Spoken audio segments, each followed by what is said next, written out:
Hi guys, this is Mama Vlog. Welcome to my video.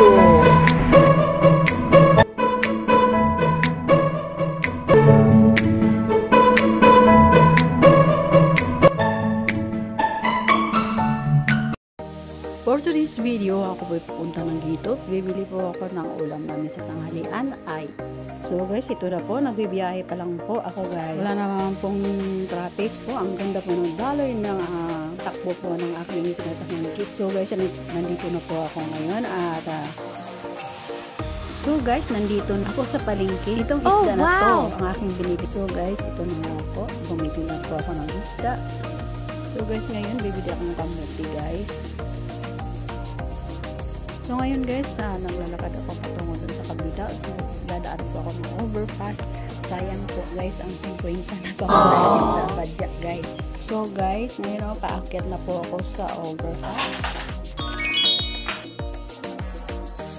So guys, malinis po ngayon ang overpass. Wala pong nagtitinda.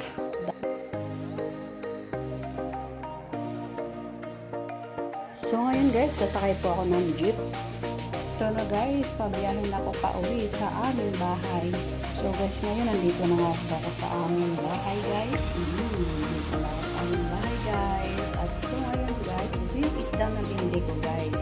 So guys, nakaready na po pala mga Ricardo. Ayan po. Ngayon, nakatulog na po siya. At ngayon, isasalang na lang po guys. Ngayon guys, luto na po ang aming tinolang isda. Thank you for watching. God bless.